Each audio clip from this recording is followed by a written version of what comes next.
Ya, Bismillahirrahmanirrahim. Hamdan wa syukran lillah, la haula wa la quwata illa billahil aliyyil azim. Pertama-tama, marilah kita panjatkan puji syukur kehadiran Allah yang telah melimpahkan begitu banyak barokah sehingga kita bisa mengikuti Tauhid 1. Ya, Bismillah. Sebelumnya kita mulai materi kajian selanjutnya ya. Izinkan saya untuk membacakan CV materi. Nama Arin Syahidi, MPD, tempat tanggal lahir Bengkulu 17 Agustus 1989, riwayat pendidikan S1 Perguruan Tinggi Ilmu Jakarta, S2 UIN Malang. Ya, Alhamdulillah telah tiba saatnya. Langsung saja kita mulai kajian materi dengan judul Umat dan Peran Pemuda. Kepada Ustadz Aryan Syahidi, MPD, dipersilahkan.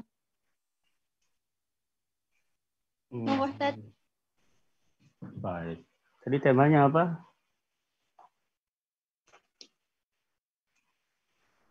Oke. Sudah bisa dengar saya belum? Ya. Umat dan peran pemuda.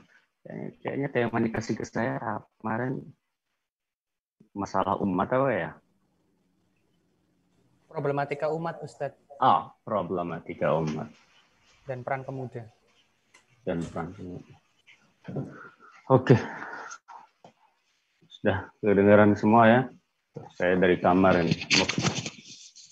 Dengar, Ustadz. Baik. Assalamualaikum warahmatullahi wabarakatuh. Waalaikumsalam warahmatullahi wabarakatuh. Oke. Alhamdulillahirabbil alamin. Allahumma shalli ala Muhammad wa ala ali Muhammad. Hadirin, insyaallah muliakan Allah Subhanahu wa taala. Suara saya jelas atau tidak? Saya pakai earphone soalnya dan di sini hujan deras. Jelas, Ustadz. Baik. Jelas, Ustadz. Oke. Materi kita adalah problematika umat dan peran pemuda. Ini yang ikut pemuda semua, Pak? Ada pemudi? Ada pemudinya. Iya, pemuda dan pemudi. Ada pemuda. Baik. Alhamdulillah. Kalau kita lihat, kita bicara kayak ngobrol santai deh. Jadi nggak terlalu kaku, jadi saya bicara terus nanti capek. Jadi kalian boleh aktifkan suara ketika saya bicara, jadi biar ada respon. Tapi begini, kalau yang kalian pahami, apa sebenarnya permasalahan terbesar umat kita? Sebutin satu deh masalahnya. Degradasi moral, Ustaz. Degradasi moral, oke. Apalagi?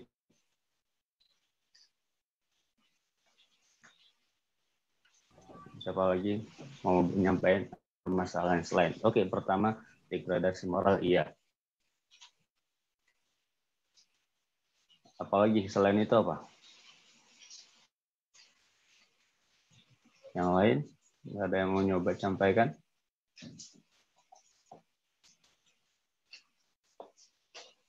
Oke, ketika kita bicara degradasi moral, artinya penurunan moral. Dalam Islam itu, kita bicara dalam Islam itu seluruh ajaran kita semuanya adalah bagaimana kita dibentuk menjadi orang-orang yang punya akhlak yang baik. Benar nggak?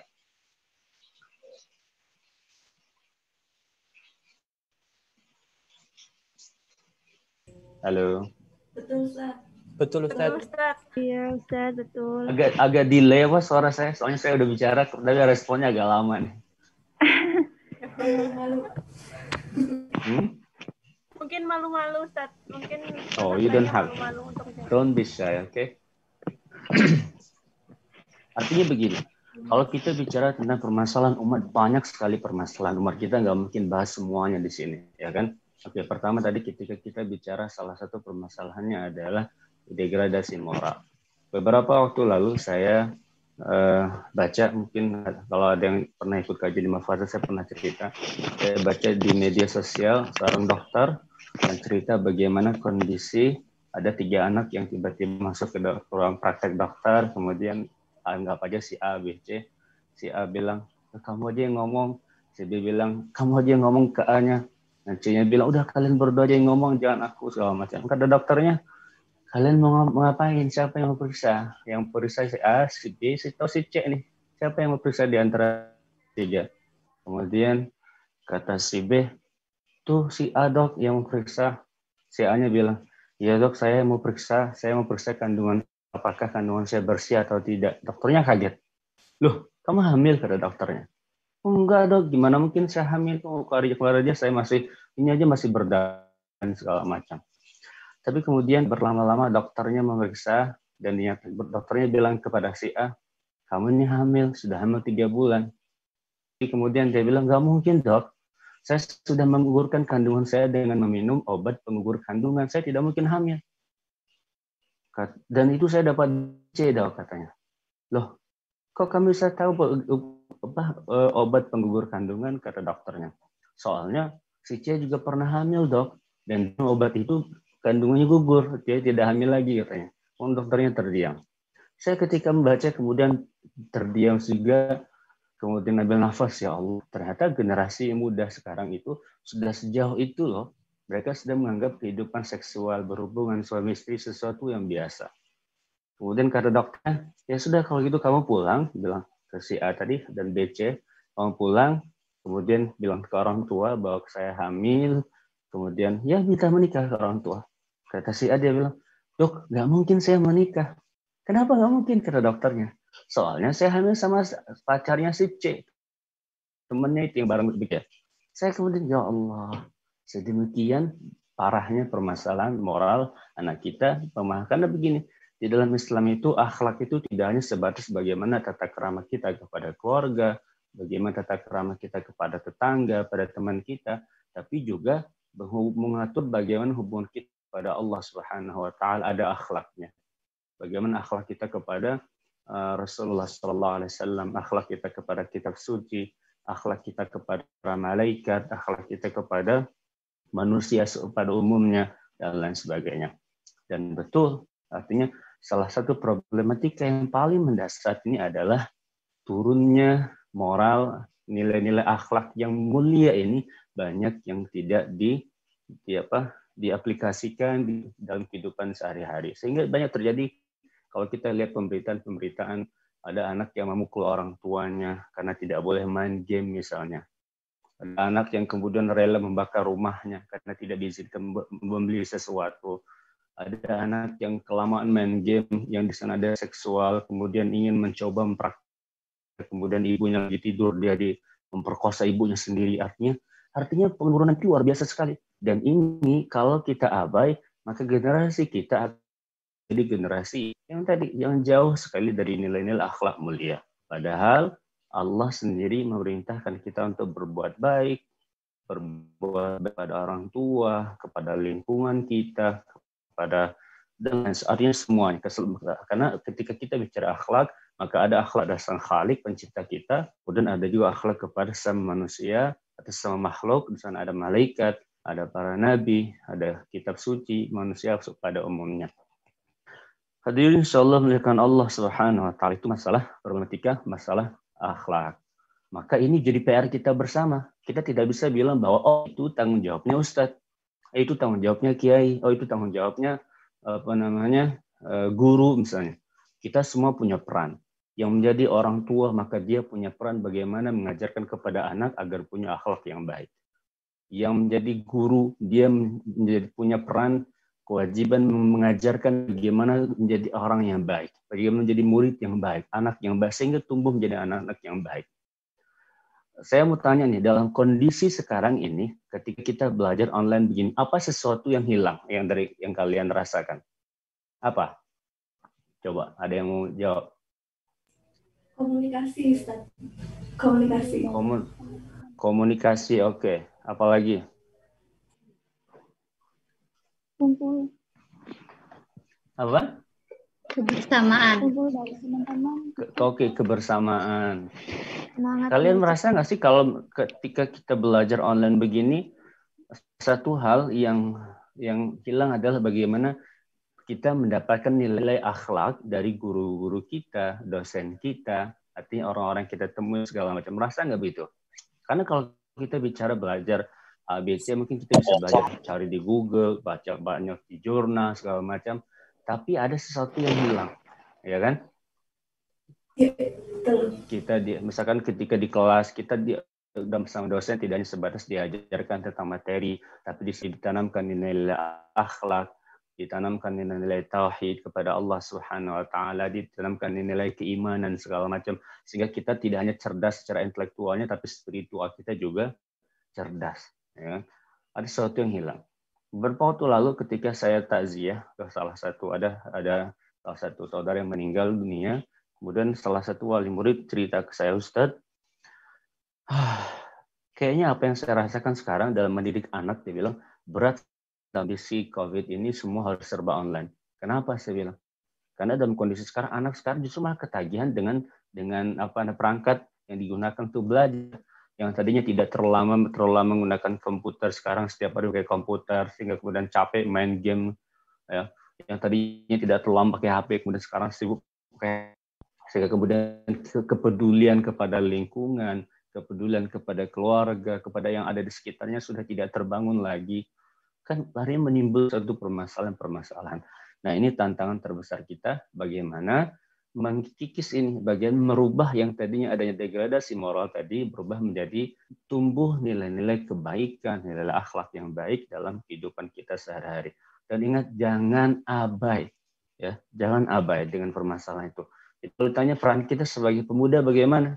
Nah, peran kita sebagai pemuda kira-kira bagaimana dengan satu permasalahan ini ketika kita bicara permasalahan moral misalnya. Gimana peran kita sebagai pemuda? Kan saya masih bisa ngaku sebagai pemuda, ya. Gimana?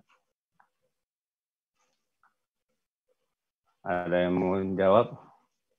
Gimana peran kita dalam merubah itu, yang artinya punya peran bagaimana mewujudkan generasi yang atau lingkungan yang memberikan contoh dan teladan yang baik. Oke, memberikan contoh dan teladan yang baik. Betul. Apalagi yang bisa kita lakukan? Memperbaiki akhlak, Ustaz. Memperbaiki akhlak secara personal, kita perbaiki akhlak kita, kemudian dalam masyarakat kita memberikan teladan. Bagus. Ada lagi yang lain? Memberi edukasi. Apa? Memberi edukasi. Memberi edukasi, iya. Dan lain sebagainya. Artinya sebenarnya kita bisa punya banyak peran, ya. Kalau sekarang kita tidak bisa bertemu, kita bisa melakukan, misalkan kita bisa menulis, ya kan, menulis sesuatu yang baik sehingga kemudian menginspirasi orang untuk melakukan kebaikan, ya kan. Banyak hal kita bisa share sesuatu yang baik dan lain sebagainya. Ini satu permasalahan kita adalah bagaimana kita menghadapi generasi yang dengan tumbuh luar biasa sekali. Kalian tumbuh pada zaman yang luar biasa. Umur kalian paling 18-19 tahun kan, ya? Ya nggak? Iya Ustaz. Iya, Kak. Ya kan? Kalian tumbuh pada masa, gimana? Ada yang 25 tahun? Tidak. Enggak ada. Artinya usia kalian itu ada anak-anak yang tumbuh luar biasa dengan kemajuan teknologi. Yang dulunya orang kalau mau komunikasi itu harus tunggu dulu lama, ya kan, nanya apa jawabannya 2 minggu, 3 minggu, sebulan, ya kan, kabarku baik dengan surat. Sekarang semuanya serba instan sekali, sehingga kemudian banyak sekali kalau tidak bisa membendung diri kita, sehingga kita tidak bisa menggunakan teknologi perkembangan ini dengan baik, maka kita akan terbawa arus teknologi yang jadinya kita rusak. Tapi kalau kita bisa gunakan pada hal-hal yang baik, maka insya Allah kita bisa mendapat kebaikan dari perkembangan itu. Oke, pertanyaan pertama adalah kemiskinan, ya. Moral, ya, nilai moral, akhlak, ya. Padahal ketika Rasulullah SAW diutus, kata Rasulullah SAW, Inna bu'atsu liyutammima makarimul akhlaq. Kata Rasulullah, saya diutus untuk tadi menyempurnakan akhlak yang mulia. Kemudian Allah juga memuji Nabi Muhammad SAW dengan mengatakan wa innaka la'ala khuluqin 'azim. Sungguh akhlakmu itu adalah akhlak yang paling tinggi, itu adalah Al-Quran itu sendiri, Islam itu sendiri. Artinya begini, saya ingin mencatatkan bahwa kalau kita berpegang teguh kepada Islam, maka sumber akhlak kita adalah Al-Quran, sumber akhlak kita adalah hadis. Ya, dalam kehidupan kita diberi cobaan oleh Allah Subhanahu Wa Taala, maka larinya kepada Quran.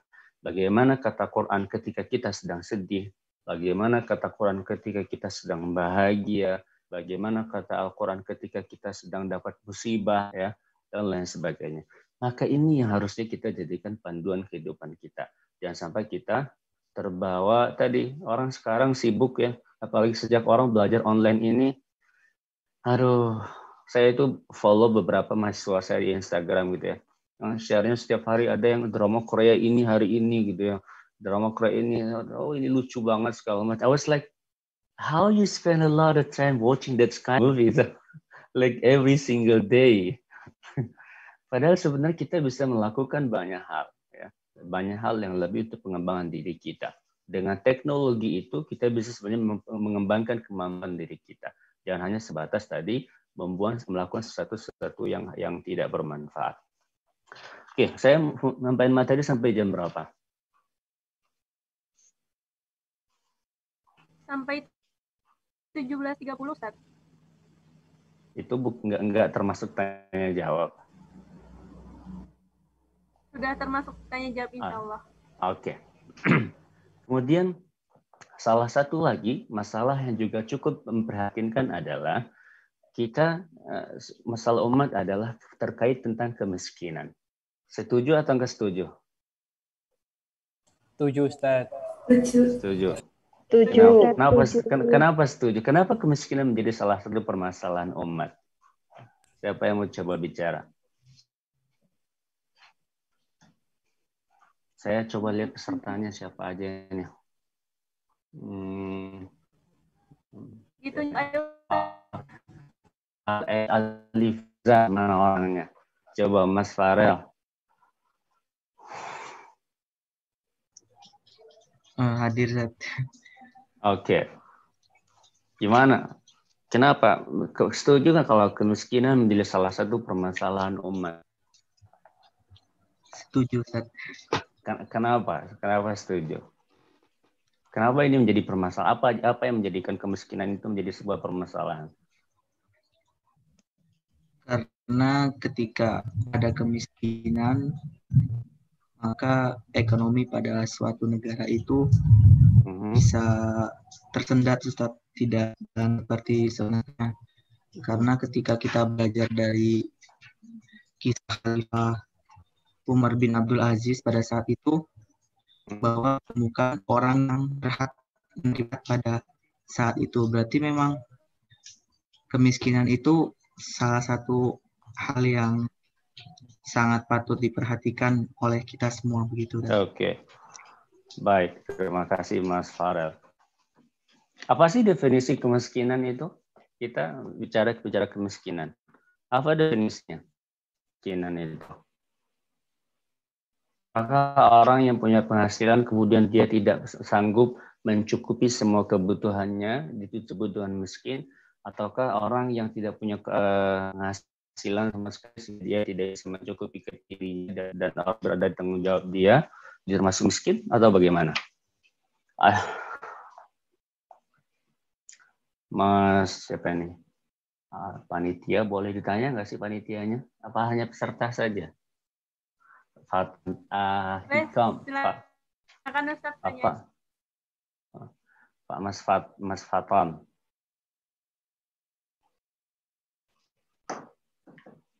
Ada Mas Fatan? Siap, ada Pak. Ada tadi. Oke. Apa yang kamu pahami dari kemiskinan?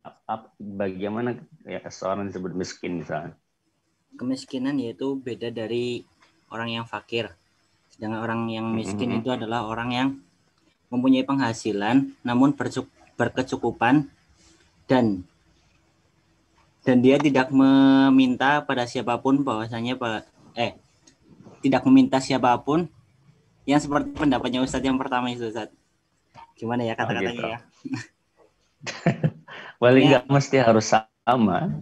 Intinya itu apa namanya? Orang yang punya Yang penghasilan punya tapi tidak bisa mencukupi. Iya, tidak bisa mencukupi keluarganya, dan dia tidak meminta-minta kepada orang yang ada di sekitarnya. Itu definisi miskin. Baik, terima kasih. Kita lanjutkan. Terkait kemiskinan juga termasuk permasalahan besar bagi kita umat Islam. Ya, kita lihat banyak sekali orang-orang di sekitar kita yang mampu, sehingga kemudian kemiskinan juga ada ungkapan bahwa kemiskinan bisa jadi menjadikan seorang kafir karena tadi banyak godaan harta dan lain sebagainya. Ya, ini silakan admin jadikan saya layar utama lagi. Oke. Para ulama berbeda pendapat terkait kemiskinan. Ya, ada ulama yang mengatakan bahwa ada ulama yang memuji kemiskinan dengan dalil ada Quran, misalkan Quran surah Al-Baqarah ayat 273, Quran surah Al-An'am 52. Artinya ada ulama yang memuji kemiskinan sehingga kemudian merasa bahwa dengan miskin itu kehidupan akan seseorang justru dia lebih baik. Ya. Dengan menjadi seorang yang miskin itu lebih baik. Tapi ada juga ulama memandang bahwa kekayaan itu lebih utama daripada kemiskinan. Sekarang pertanyaan saya, bolehkah kita menjadi kaya ataukah kita tidak boleh menjadi kaya? Boleh atau tidak kita menjadi kaya? Boleh nggak? Boleh, Ustaz. Boleh jadi kaya? Boleh ya? Boleh. Semua sepakat boleh menjadi kaya. Ya. Dan yang harus kita pahami bahwa memang tidak ada definisi yang langsung dimention di Quran atau hadis bahwa miskin itu begini. Ada banyak sekali definisi yang disampaikan oleh ulama tentang definisi kemiskinan itu sendiri. Ya, ada yang mengatakan tadi kemiskinan adalah salah satunya adalah orang yang punya penghasilan tapi dia tidak bisa mencukupi kebutuhannya, itu disebut dengan miskin. Tapi ada juga yang mengatakan bahwa ya miskin dan fakir ya sama-sama punya penghasilan tapi cukupi, ya. Atau kita bisa ambil tengah deh, bahwa miskin itu ada orang yang baik fakir maupun miskin, mereka punya penghasilan tidak bisa hidup dengan layak. Masalahnya adalah standar kehidupan layak itu berbeda. Dan tidak ada standarnya dari Quran dan hadis tentang kehidupan layak itu begini dan lain sebagainya. Tapi yang harus kita garis bawahi adalah tidak ada ayat di Al-Quran dan tidak ada hadis dalam Quran, dalam hadis Rasulullah SAW yang menyuruh orang untuk menjadi miskin. Ya. Tapi sebaliknya, spirit ayat-ayat dalam Al-Quran, spirit hadis dari Rasulullah SAW, kita itu diperintahkan untuk menjadi orang yang rajin bekerja, ya, tangguh, gitu ya, ulet, artinya bekerja secara cerdas, tidak menjadi orang miskin. Ya. Misalkan di Quran surah Ad-Duha atau ayat 8 Quran surah Al-Baqarah 198 dan lain sebagainya. Artinya spirit dalam Quran kita diperintahkan menjadi orang-orang yang mau bergerak, mau do something to get what you want. Kita tidak jadi orang yang oh ya sudahlah, hanya menunggu gitu ya, duduk rumah, kamu tidak punya fulus, duitnya nggak ada, habis, duduk di rumah, kemudian berharap orang-orang ketok pintu, dan give you something. Tapi kamu harus melakukan sesuatu. Artinya dalam Islam justru kita diperintahkan menjadi orang yang bergerak, melakukan sesuatu, menjadi orang yang bekerja keras. Tapi tidak kemudian menjadikan harta itu sebagai pemuas diri. Dia berusaha, tapi tidak dia terkait, hatinya tidak terpaut dengan hartanya. Tapi justru bagaimana dengan harta ini dia punya variasi kebaikan-kebaikan. Ya, artinya kita lihat permasalahan umat ini kemiskinan karena banyak orang kadang berpikir bahwa sudah saya tidak mau jadi kaya karena nanti ya tadi memang betul hisapnya ibarat orang belanja di supermarket, ketika hartanya belanjanya sedikit nih kan cepat tuh bayarnya di kasir ya, kan perisanya cepat, pemeriksanya cepat. Tapi ketika belanjanya banyak, punya harta banyak, pemeriksanya lama segala macam. Tapi sebenarnya kita bisa memvariasikan amal kita dan harta itu. Maka kita sebagai generasi muda, kita itu seperti pesannya Ahmad Dahlan. Silahkan bekerja keras, ya, cari harta sebanyak-banyaknya, kata Kiai Ahmad Dahlan. Tapi kemudian gunakan itu secukupnya, kamu dan keluargamu, secukupnya, selebihnya gunakan untuk dakwah. Sehingga kita termotivasi untuk menjadi orang-orang yang mau bergerak, mau bekerja keras, sehingga tidak menjadi orang-orang yang berlepas diri, menjadi orang-orang yang abai dengan itu. Tapi artinya dengan ekonomi, tidak mau mencari hartanya, sehingga kemudian kita jadi susah mau bikin apa-apa. Kita sekolah butuh dana, ya enggak? Kita mau bikin panti asuhan, kita butuh dana. Mau bikin sekolah besar, bagaimana memberi fasilitas pendidikan yang mumpuni untuk generasi, untuk anak-anak yatim piatu dan lain sebagainya, kita butuh keuangan. Maka kita juga harus bergerak ke arah.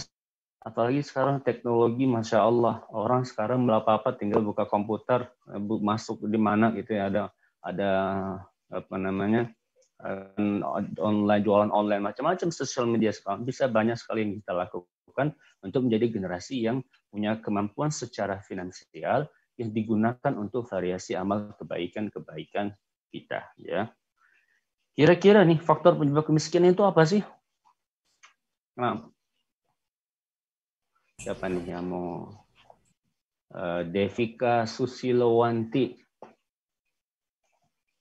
Ada?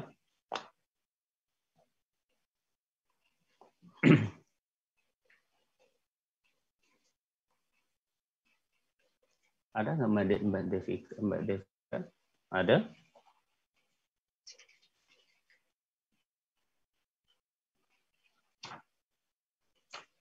Oke, kita lewatin kalau mungkin lagi sibuk. Oke, ya, saya lanjut. Jadi faktor problematika umat yang kedua adalah tadi kemiskinan. Ya, ini juga menjadi hal yang luar biasa sekali. Dan kondisi COVID-19 ini saja, kalau kita baca jurnal, ya, banyak sekali. Saya pernah baca beberapa jurnal di Amerika, di Indonesia juga tingkat kemiskinan luar biasa naik, ya. Kemudian kriminalitas juga luar biasa semakin naik, ya. Kenapa? Banyak orang diputus pekerjaan, banyak orang yang tidak punya penghasilan karena tadinya kan punya penghasilan dengan kerja, kemudian tidak bekerja lagi, banyak sekali, ya. Dan ini kalau dibiarkan terus menerus, semakin banyak orang miskin, maka semakin banyak juga tindak kriminal yang akan terjadi kalau kita tidak berantas itu. Maka tugas kita adalah kita tidak boleh abai. Kalau kita artinya bagaimana menjadi orang-orang yang kalau secara individu bagi pengerentasan kemiskinan itu, kita dalam Al-Quran kita jadi orang yang semangat bekerja keras, artinya mau berusaha, ya. Kemudian di sini hujannya semakin deras.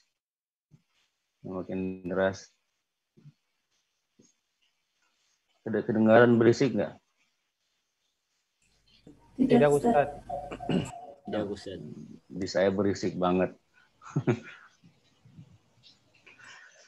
Oke, maka kita lihat ini sebagai masalah umat, tapi kita bagaimana kita punya peran dalam mewujudkan ekonomi umat bisa lebih baik lagi, ya. Jangan takut kita menjadi kaya. Bagaimana kita mengumpulkan harta itu untuk memvariasi amal kebaikan kita, sehingga kita bisa banyak melakukan hal lain yang bermanfaat untuk umat dengan harta yang kita miliki. Kita jangan menjadi orang yang berpendapat bahwa kita tidak boleh kaya, kita tidak boleh punya harta, ya. Yang tidak boleh kan kita berlebih-lebihan. Kalau mereka banyak boleh, tapi kalau untuk kebaikan, ya. Nah, yang ketiga, saya ingin bicara tentang salah satu problematika kita adalah sosial, ya. Kalau kita lihat sekarang terbaru bagaimana orang banyak komentar tentang Menteri Agama kita yang terbaru misalnya dengan pernyataan-pernyataannya yang luar biasa. Ada yang sudah tahu siapa Menteri Agama kita terbaru? Ada yang tahu nggak? Yakut. Ketua siapa? Ketua Banser. Ketua Ansor. Ketua Ansor. Oh, ini kayaknya ada yang NU nih. Ya, artinya gini, kalau kita lihat kita hidup pada zaman di lingkaran kita itu banyak sekali yang terjadi konflik, ya. Di sosial media kita secara pribadi misalnya, atau kalau kita baca secara umum di media dan lain sebagainya, kita menjadi banyak sekali dibenturkan satu sama lain, ya. Karena perbedaan pemahaman kita kemudian jadi orang yang tidak mau bersatu, ya. Beda pemahaman akidahnya misalnya, ada beda pemahaman yang satu. Kalau kita bicara keislaman saja misalnya, ada yang tidak suka sama si A, kemudian jadi dibenturkan. Konflik terjadi di mana-mana antara golongan A, golongan B, golongan C, pengikut A, pengikut B, pengikut C, semua terjadi konflik. Sehingga kalau kita lihat nggak ada keharmonisan rasa satu sama lain, ya. Jadi konflik ini terjadi di mana-mana. Kalian ngikutin nggak? Bahwa kalian sadar nggak sih bahwa Islam itu sekarang di Indonesia rayanya lagi diubek-ubek gitu ya, tapi dibenturkan sana sini, sehingga kemudian seolah-olah bahwa Islam itu negara, seolah-olah dengan Islam itu seorang menjadi tidak baik, seolah-olah dengan Islam yang baik orang itu malah akan merusak negara. Padahal sebenarnya tidak. Islam kita untuk jadi orang yang ketika dalam bernegara jadi orang yang amanah, jadi orang yang punya akhlak yang baik dan jujur dan lain sebagainya, ya. Nah, kalau kita lihat sekarang kan konfliknya banyak sekali. Bagaimana orang yang merasa bahwa menang artinya menang dengan perbedaannya, kemudian menjatuhkan orang itu sesuatu yang biasa. Sekarang orang di media sosial, di kehidupan dunia maya, menjatuhkan A, menjatuhkan B, segala macam, banyak sekali terjadi. Dan ini salah satu permasalahan besar. Kalau kita tidak andil, karena menjadi generasi yang peka, ketika melihat suatu perbedaan, kita bisa memahami bahwa ada perbedaan-perbedaan yang memang kita tidak mungkin bersatu. Dan itu dengan kacamata positif, bukan kemudian melihat perbedaan-perbedaan itu dengan selalu kemudian ingin membenturkan diri, lalu kemudian orang yang berusaha menjatuhkan, terus selalu menjadi orang yang ingin berusaha mencaci dan lain sebagainya. Karena kenyataannya kalau kita mau satu pendapat 100%, itu mungkin ya kita semuanya satu pendapat 100%. Artinya it's not possible. Artinya pasti akan terjadi perbedaan-perbedaan. Tapi bagaimana kita memahami bahwa ketika terjadi perbedaan-perbedaan itu bukan malah kemudian perbedaan-perbedaan itu menjadikan kita konflik satu sama lain, dan kita jadi generasi yang mudah diadu, mudah sekali untuk dibenturkan satu sama lain, ya. Sekarang NU misalnya, Muhammadiyah, kalian generasi muda Muhammadiyah nih, kan sudah masuk Muhammadiyah ya, walaupun belum punya kartu anggota Muhammadiyah misalnya. Tapi kan kita punya peran. Ya. Jangan kemudian nanti tidak mau bekerja sama dengan Nahdlatul Ulama karena berbeda, ya, berbeda pergerakannya. Justru harusnya kita bisa bekerja sama bagaimana mewujudkan umat bisa harmonis satu sama lain, tidak kemudian menjadi orang yang dalam sosialnya malah konflik terus. Ya. Dan ini salah satu permasalahan besar di kita kalau kita mau sadar, kalau kita mau lebih peduli lagi akan kondisi umat kita. Ya. Hadirin insyaallah melakukan Allah Subhanahu wa taala tadi, ya. Kenapa? Karena kita tidak mempraktekkan nilai-nilai kebaikan. Orang tidak amanah sudah terjadi konflik. Orang tidak bertanggung jawab dengan amanah. Orang tidak jujur kemudian terjadi konflik, ya. Akhirnya kemudian jadi korupsi dan lain sebagainya. Maka harusnya kita memahami ini. Jadi kita tadi gampang sekali bawa emosinya, gampang sekali marah ketika terjadi perbedaan-perbedaan. Pada perbedaan itu ada sesuatu yang ya biasa. Kita tidak mungkin satu pendapat. Atau lebih simpelnya terjadi perbedaan permasalahan pemahaman keagamaan misalnya. Konfliknya luar biasa. Ya. Ada yang Salafi nih, ada yang NU nih, ada yang Muhammadiyah. Berbeda tiga-tiganya nih. Padahal sebenarnya perbedaannya bukan pada syariatnya. Perbedaannya bukan pada usuluddinnya. Perbedaannya adalah pada hal-hal khilafiyah, bukan main point dari ajaran kita. Sehingga kemudian banyak orang yang menganggap ini tadi tidak mau bergabung sama ABC, semuanya seolah-olah tidak mau bekerja sama. Seolah kalau bekerja sama itu jadinya tidak baik. Saya itu aktif di Muhammadiyah, saya aktif di ulama, saya aktif di Al-Irsyad. Sekarang ditanya, kamu tuh Al-Irsyad Muhammadiyah atau NU? Saya bilang saya ini aktifnya jabatan di Al-Irsyad, kemudian saya juga senang mengajar di Muhammadiyah, saya juga senang berinteraksi dengan orang-orang NU segala macam. Ketika kita bisa melakukan kebaikan punya peran, kenapa tidak? Ya, artinya harusnya kita bisa bareng. Bagaimana mewujudkan umat yang dari ummatan wasatoh, ya. Dan jangan kemudian kita malah dipecah, dibenturkan satu sama lain. Kita tidak kuat jadi ini. Ya. Hadirin insyaallah karena Allah Subhanahu wa taala itu 3 tadi, kita nggak usah banyak bahasnya. Tiga problem yang besar yang harusnya kita mulai peduli dengan keadaan sekeliling kita. Salah satunya tadi permasalahan adalah kita penurunan nilai-nilai akhlak yang ada di sekitar kita, di lingkungan kita, di generasi kita. Kemudian kita paham bahwa kemiskinan juga menjadi salah satu problem. Kemudian yang ketiga adalah terjadinya konflik sosial. Ini juga menjadi salah satu permasalahan yang ada di sekitar kita. Mari kita belajar jadi orang yang tidak hanya cerdas secara intelektualnya, tapi kita harus cerdas secara spiritual kita. Sehingga kita tumbuh menjadi orang-orang yang bisa berbuat lebih untuk umat. Coba kita sekarang mindset kita, hidup itu diubah bukan hanya sebatas saya kalau lulus kuliah, I have to work, I have to earn money, and then sudah. Tapi coba kita berpikir bahwa hidup saya ini untuk Islam, bagaimana saya punya peran dakwah di bidang saya. Kalau kuliahnya di bidang bahasa Indonesia, kedokteran, farmasi, segala macam, kita sebagai generasi muda ini harusnya punya peran, kita jihad kita di bidang yang kita, dokter jihadnya di bidang kedokterannya, farmasi di bidang farmasi, dia di guru, di bidang guru, semua punya jihad masing-masing. Sehingga kita berpikir bahwa adalah bagaimana kita bisa melakukan sesuatu kebaikan, artinya punya manfaat lebih buat orang-orang yang ada di sekitar kita, lingkungan kita, dan lain sebagainya. Itu. Saya rasa cukup ya materi dari saya. Kita diskusi kalau ada yang kita diskusikan. Terima kasih. Assalamualaikum warahmatullahi wabarakatuh. Waalaikumsalam warahmatullahi wabarakatuh.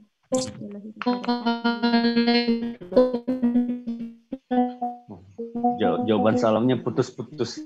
Waalaikumsalam warahmatullahi. Sinyalnya pada rusak ya. Hujan deras sekali. Oke, silakan lanjutkan. Kita diskusi. Ya.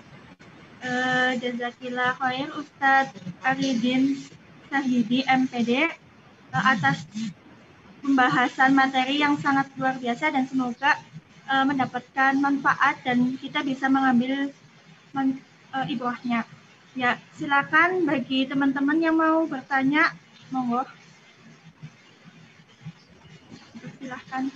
Ini pertanyaannya kapan selesai materinya?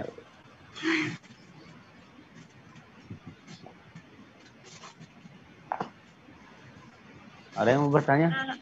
Ada yang mau bertanya, langsung aja nanti lewat meet chat. Oh iya, langsung ngomong saja biar lebih enak.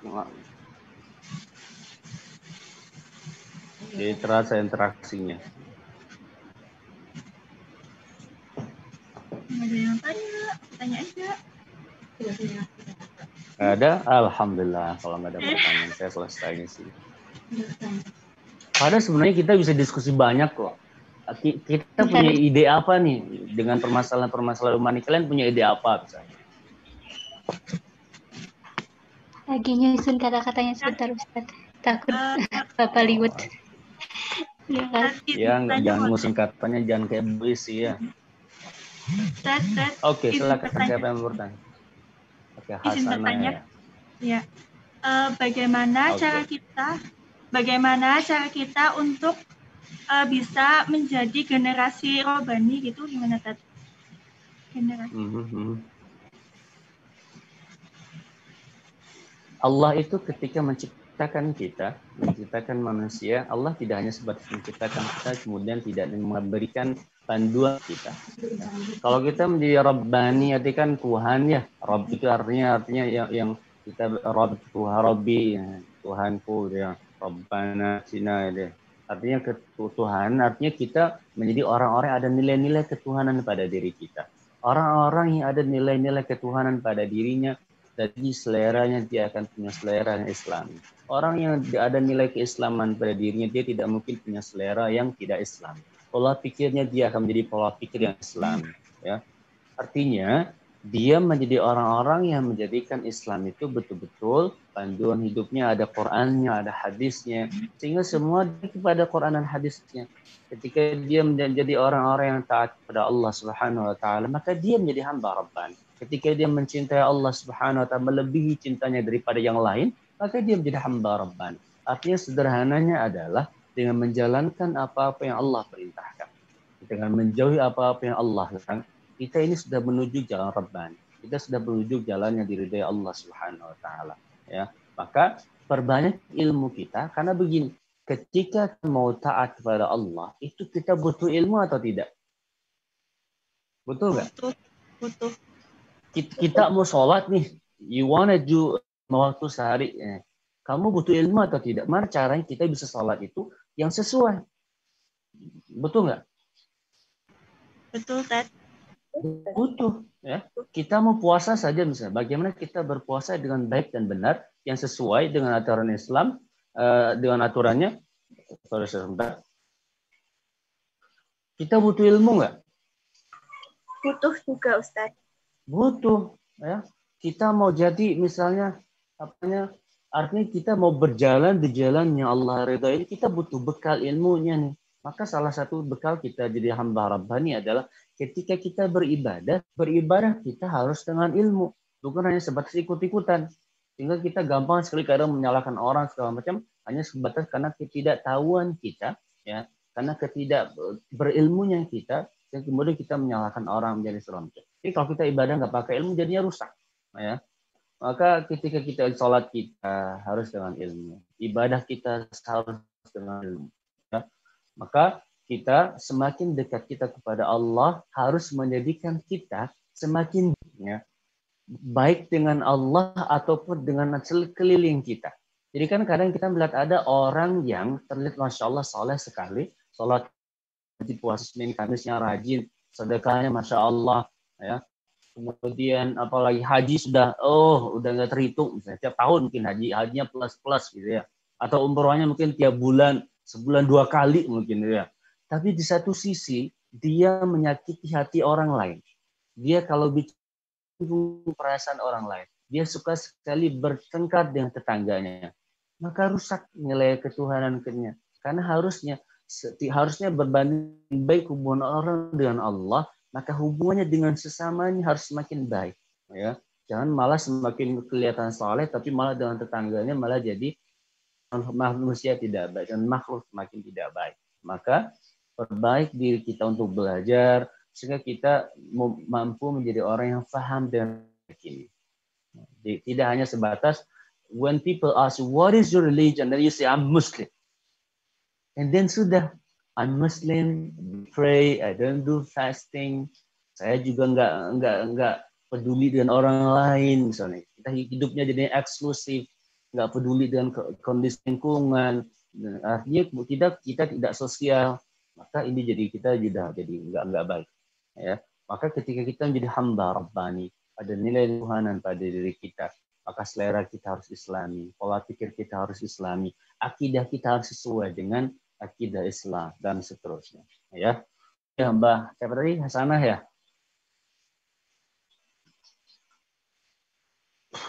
Terima kasih. Lanjut, cukup bisa dipahami ya? Bisa, Ted. Mana yang bertanya menghilang. Bisa dipahami ya? Iya, Ted. Ya, alhamdulillah. Yang lain silahkan.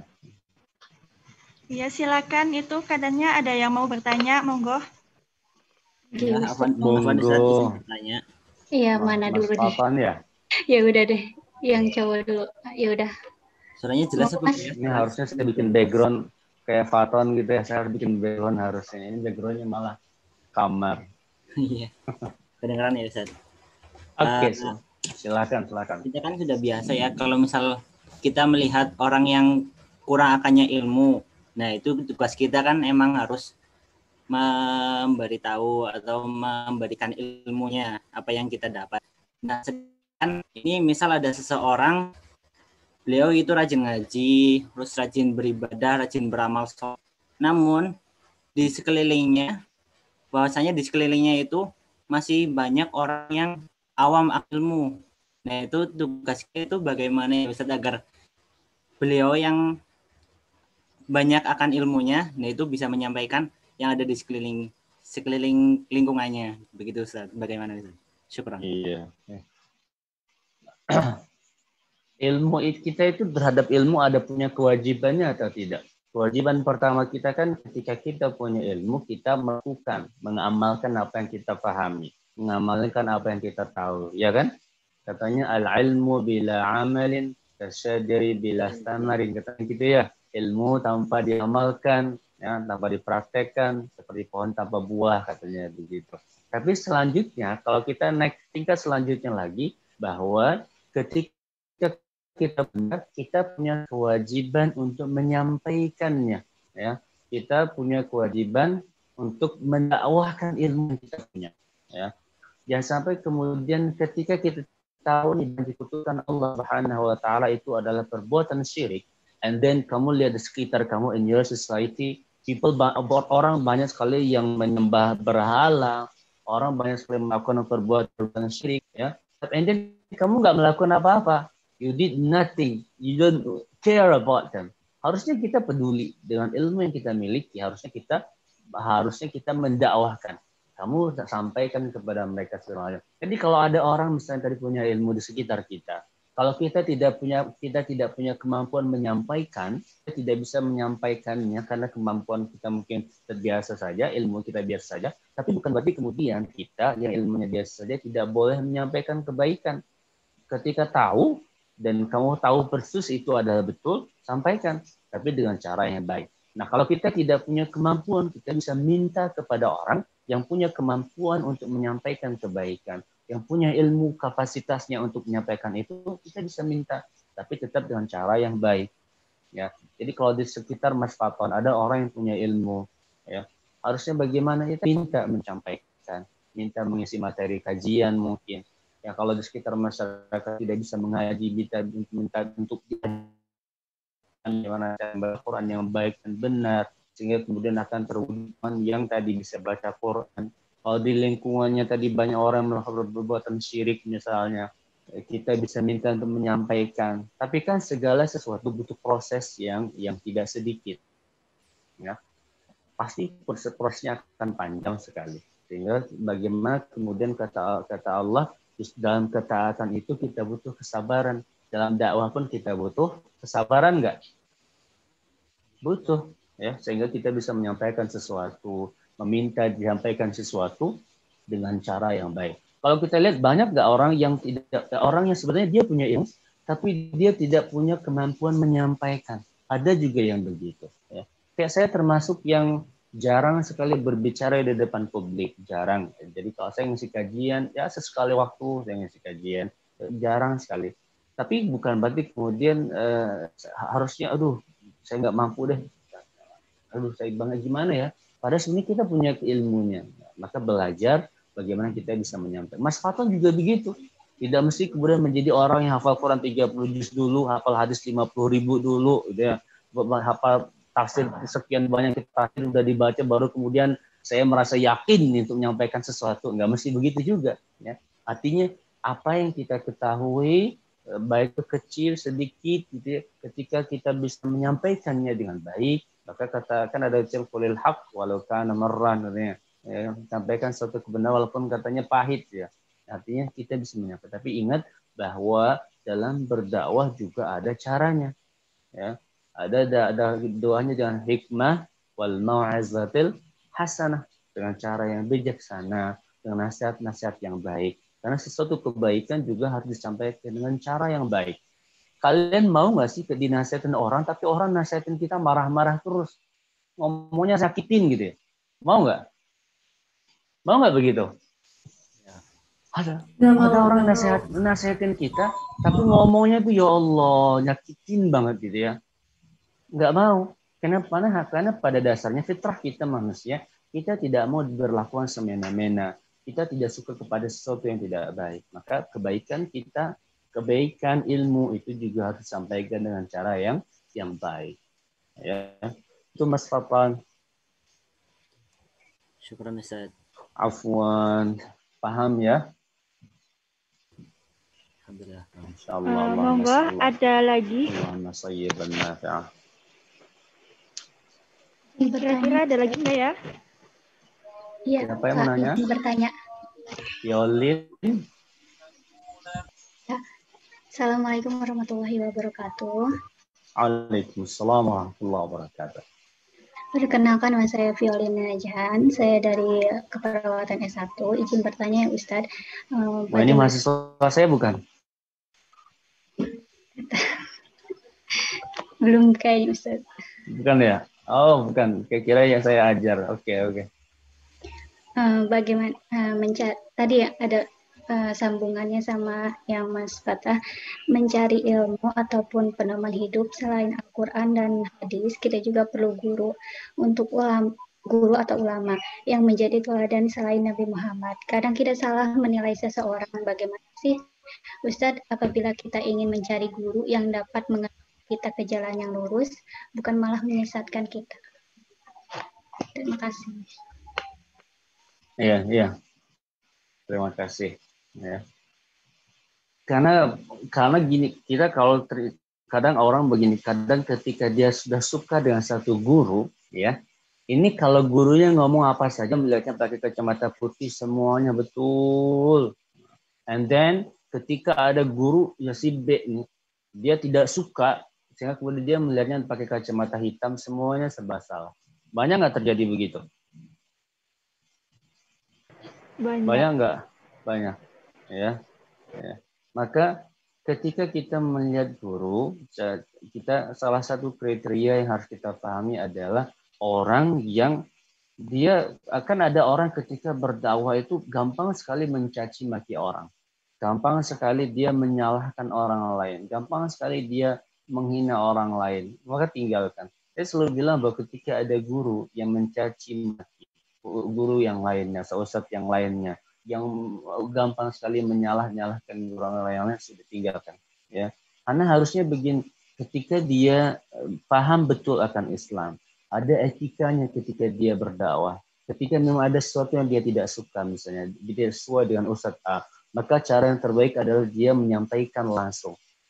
Artinya banyak sekali bisa menyampaikan dan lain sebagainya, atau tidak menyebutkan segala macam. Artinya dia harusnya punya tahu etika berdakwahnya. Etika dia punya tahu bagaimana solusinya ketika terjadi perbedaan-perbedaan. Ya. Maka carilah orang yang tadi ketika dia berdakwah justru semakin dekat dia kepada Allah Subhanahu Wa Taala, semakin baik dia kepada makhluknya. Ya. Baik dia kepada sesamanya. Jangan sampai kemudian semakin kelihatan soleh segala macam, malah dia semakin menyakiti hati orang. Karena harusnya semakin baik Islam seorang, dia harusnya semakin baik. Baiknya tidak hanya sebatas kepada Allah, tapi juga kepada makhluk. Ada tanggung jawab dia kepada makhluk. Kita itu kalau melihat orang kan ada orang ketika berdakwah, Masya Allah, gampang sekali menyalahkan, sehingga kemudian permusuhan, dari ucapannya tidak menyejukkan, dari ucapannya menyakitkan hati orang lain, gampang sekali. Ada nggak yang begitu, Ustadz, yang begitu? Banyak nggak? Ada Ustaz. Ada? Itu siapa yang barusan Assalamualaikum? Oke. Jadi carilah orang yang tadi ketika dia berdakwah, ya, dia menjadikan Quran dan hadisnya sebagai panduan. Ketika dia berdakwah, dia menyampaikan sesuatu dengan cara yang baik. Ketika dia melihat suatu perbedaan, dia bisa menyikapi perbedaan itu dengan bijaksana. Ketika dia tidak setuju dengan pendapat A, dia bisa menyampaikan bahwa pendapat ini yang A begini, yang B, tapi tidak sampai kemudian membuat konflik satu sama lain. Suka sekali dengan konfliknya.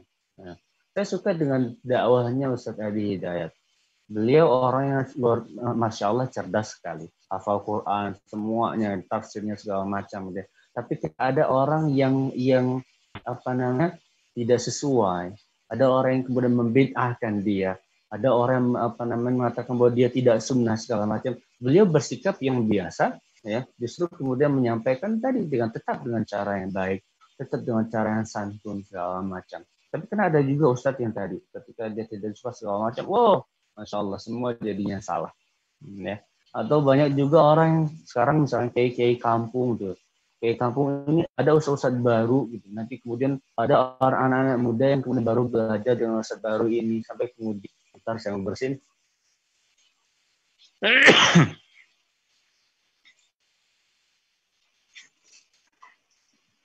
Sehingga kemudian ustadz kampung ini dianggapin disalahin semuanya gitu. Padahal sebenarnya yang mengajarin dia baca Qur'annya tadi ustadz kampungnya, ya.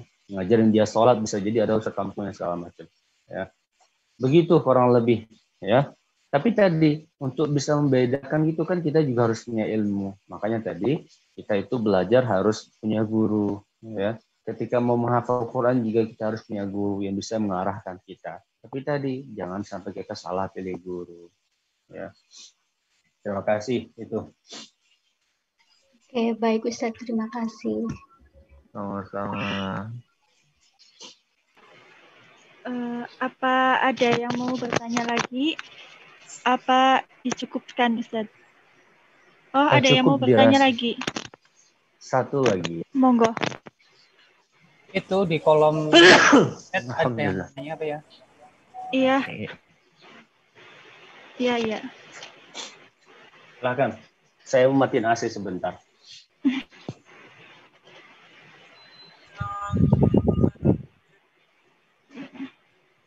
Silakan. Monggo. Siapa tadi yang mau bertanya? Ini mau yang dari panitia apa peserta dulu? Wah, siapa aja? Pesertanya aja dulu. Ya udah. Habis itu panitia. Oh, panitia Monggo, juga mau pesertanya. bertanya.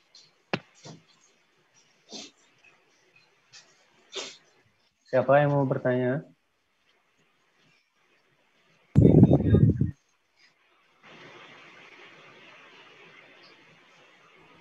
Dibacain aja.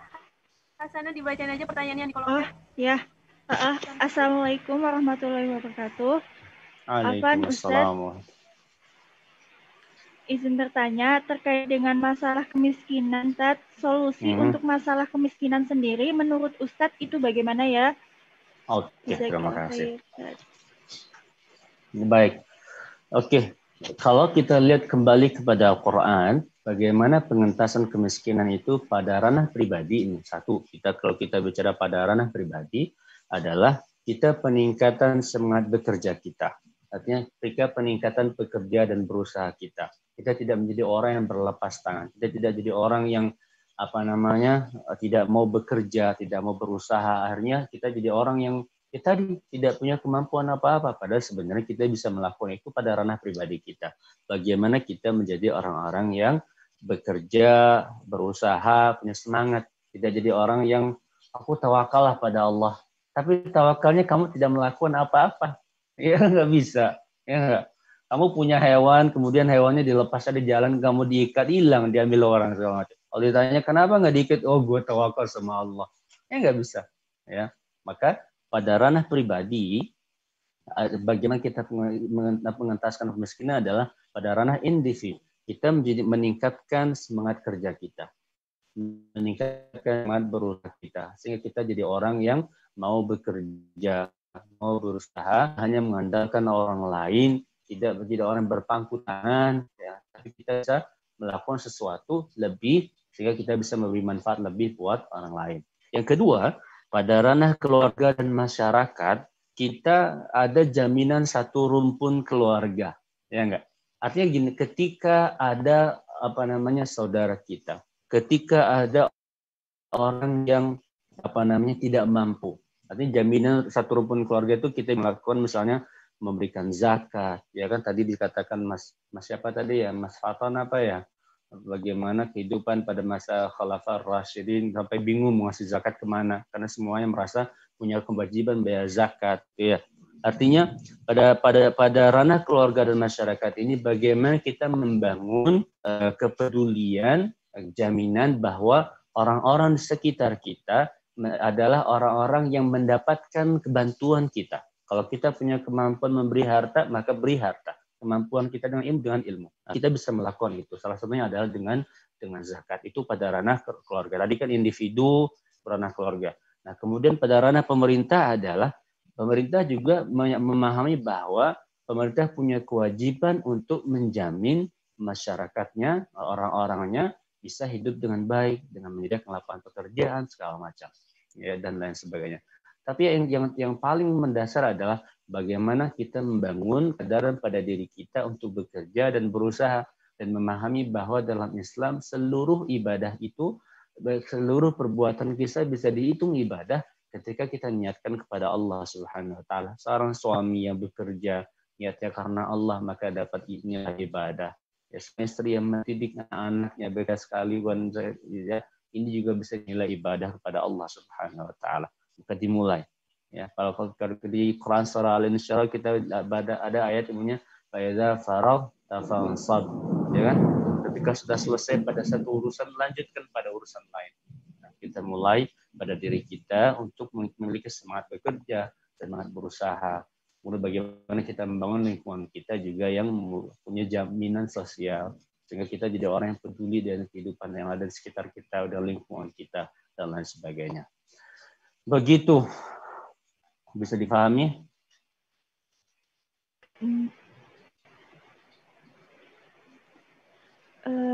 Kira-kira buka sesi pertanyaan lagi nggak, Tat?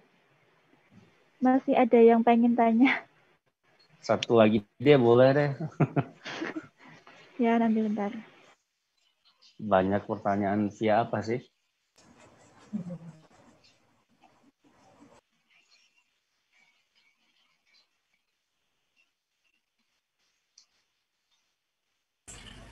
Saya izin minum ya. Enaknya kalau ngisi di rumah tuh gitu ya. Lapar bisa makan, minum. Haus bisa minum deh. Assalamualaikum warahmatullahi wabarakatuh. Kak, izin bertanya, di daerah saya kan terdapat dua golongan, yaitu NU dan Salafiyah.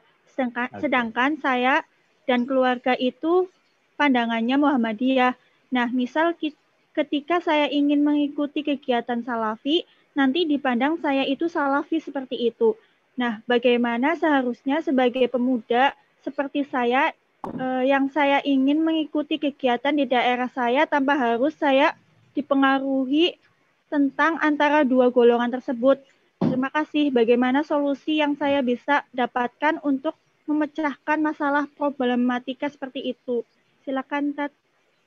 Oke, saya mau tanya begini, mungkin nggak sih kita, mungkin nggak semua orang satu pemahaman dengan kita? Mungkin atau tidak? Kayaknya nggak mungkin, Ustaz. Tidak, Nggak Ustaz. mungkin?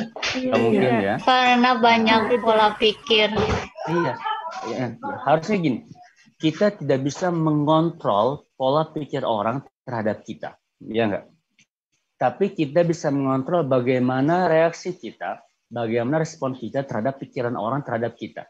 Kita meresponnya positif, maka hasilnya akan positif. Kalau kita responnya negatif, maka kita jadi negatif, ya nggak? Kita misalnya saya Muhammadiyah, tapi saya aktif di NU, saya juga aktif di tadi Salafi misalnya. Aktif kegiatan sosial, oke lah, nggak masalah juga kan? Tapi kemudian kita akhirnya tidak jadi melakukan kebaikan itu, karena apa? Karena orang bilang, oh gini, kamu tidak NU, ya. Kamu ini tidak Muhammadiyah. Cerere Muhammadiyah, malah kerjanya bareng orang-orang Salafi. Gitu ya. Padahal sebenarnya nggak masalah juga. Gitu ya. Yang penting kita bisa membedakan paham kita tadi. Ya, karena gini, perbedaannya Salafi, NU, Muhammadiyah, sholatnya sama 5 waktu atau beda yang wajibnya? Sama. Maghribnya sama 3 rakaat nggak atau beda? Sama. Sama. Isya'nya 4 rakaat sama nggak? Sama, Ustaz. Sama. Yang berbeda kan adalah pada hal-hal furu'iyah, ya kan? Pada hal furu'iyah misalnya, apakah ketika sholatnya harus angkat tangan atau tidak, ya kan? Apakah kemudian ketika mau sujud yang duluan dengkulnya dulu apa telapak tangannya dulu, hal-hal sederhana begitu. Itu kan hal furu'iyah, ya. Maka kita juga tidak boleh menjadi orang yang terlalu fanatik dalam satu golongan segala macam. Ya, maka kalau saya bilang ketika kita mau melakukan kebaikan, ketika dalam hal itu baik, misalkan ketika ada bakti sosial yang dilakukan oleh misalnya kelompok salafi misalnya, mau ikut nggak masalah juga. Ya. Kalau ternyata nanti jadi bahan omongnya sudah, karena bagaimana kita merespon itu akan hasilnya nanti. Kalau kita meresponnya jadi orang yang baper misalnya, jadinya mutung sendiri, panas sendiri ya, akhirnya tersinggung segala macam, mudah dilakukan kebaikan lagi karena komentar orang misalnya begitu. Ya. Maka ya kita jadi harus belajar menjadi orang yang punya seni dalam merespon sesuatu. Ya. Atas sesuatu kita punya seni meresponnya. Ketika kita melakukan A, kemudian dikomentarin B, C, D, E, gitu, kan kayak udah nggak mungkin bisa 1% sama. Sehingga bagaimana kita merespon perbedaan itu, ya. Kayak saya tadi cerita bahwa saya mengajar di Muhammadiyah, ya. Saya kemudian punya jabatan di Al-Irsyad. Ada yang tahu Al-Irsyad? Ada yang sekolah di Al-Irsyad nggak? Tidak, cuma tahu. Nggak ada. Saya wakil Lajnah Pendidikan Al-Irsyad di Purwokerto, ada sekolah gitu, muridnya 5.000-an, ada guru ratusan segala macam. Tapi di satu sisi juga saya NU gitu. Saya juga kader NU. Saya mendapat lulus dan seleksi di NU untuk berangkat ke Mesir segala macam gitu ya. Tapi saya bisa merasa bahwa ketika saya bisa punya peran, ya, ketika saya punya peran di semua ini, kenapa tidak? Peran saya mungkin berbeda ketika saya di Al-Irsyad, saya bisa mengatur, punya kebijakan, membuat keputusan segala macam. Sana saya punya peran lebih. Dan peran saya di NU mungkin hanya sebatas ikut gitu ya. Ketika ada hal yang bisa dibantu, saya bantu. Ketika ada hal yang bisa kerjasama, kita kerjasama. Oke. Ya. Ketika di Muhammadiyah saya mengajar dengan paham Muhammadiyah segala macam, saya bisa membedakan. Akhirnya ya sudah. Kalau kita sudah masuk ke tiga ini, ternyata ya sudah tiga-tiga itu ya enak kok, semuanya sama Muslim, ya kan? Tinggal bagaimana kita membedakan. Oh, saya mau ambil paham yang ini, mau ambil paham yang ini. Tapi kalau kita mau ngikutin apa kata orang, susah, ya, nggak jadi. Begitu ya.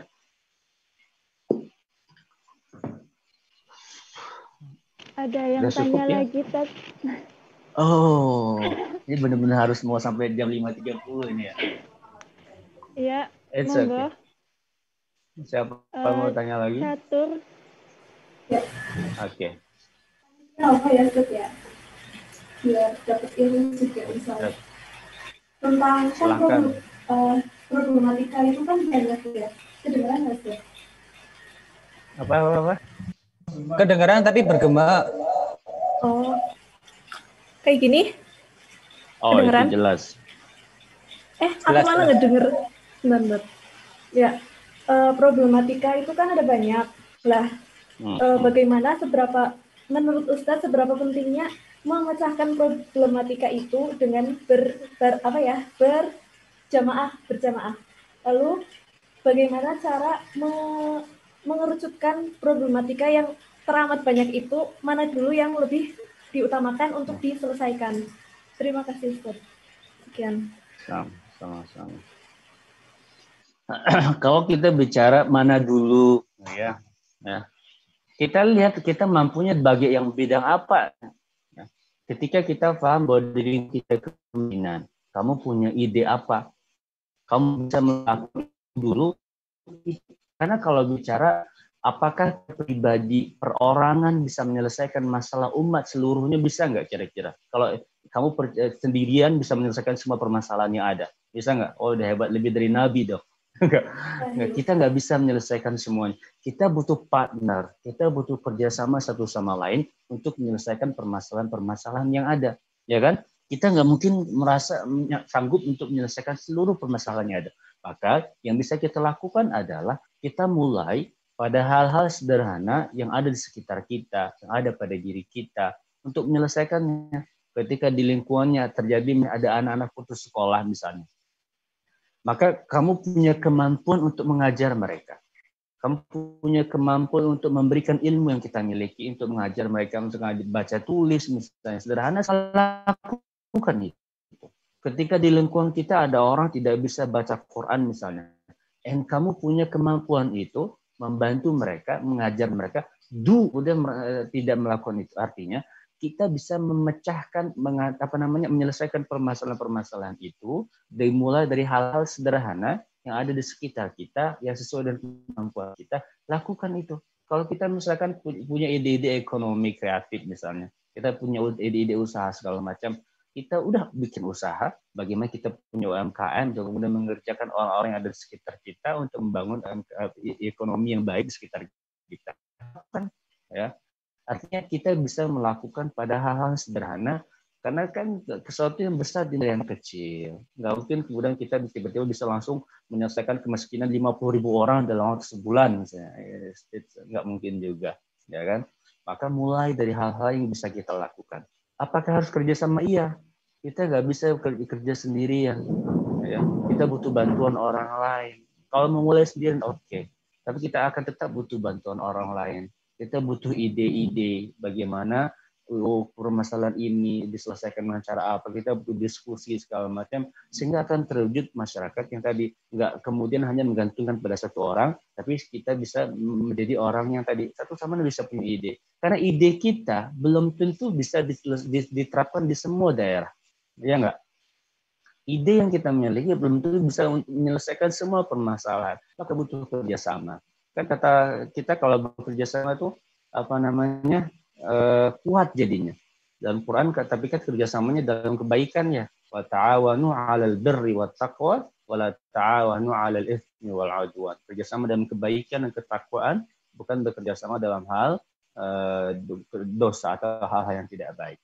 Maka kita perlu kerjasama, perlu bareng-bareng urun ide, kemudian untuk menyelesaikan permasalahan-permasalahan yang ada. Ya, begitu. Cukup ya, terima kasih sudah banyak pertanyaannya.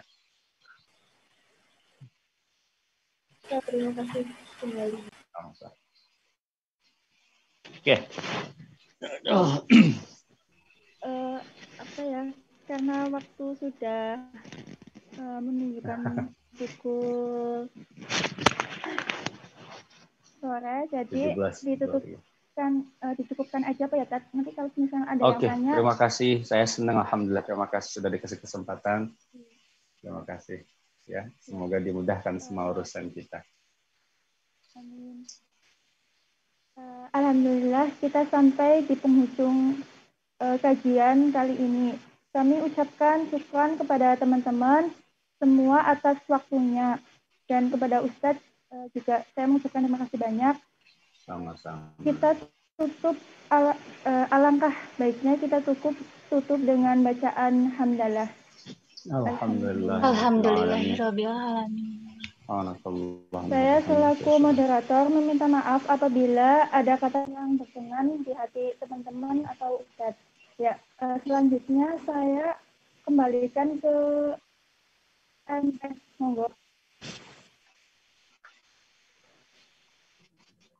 Ya, saya sudah boleh leave grup belum? Sudah, Ustaz. Syukran dan terima kasih. Terima kasih, Ustaz. Assalamualaikum. Sehat-sehat, Ustaz. Warahmatullahi wabarakatuh. Jaga kesehatan, Ustaz. Tadi bersin terus. Kesehatan. Baik, assalamualaikum warahmatullahi wabarakatuh. Waalaikumsalam warahmatullahi wabarakatuh. Oh, bisa. Masya Allah.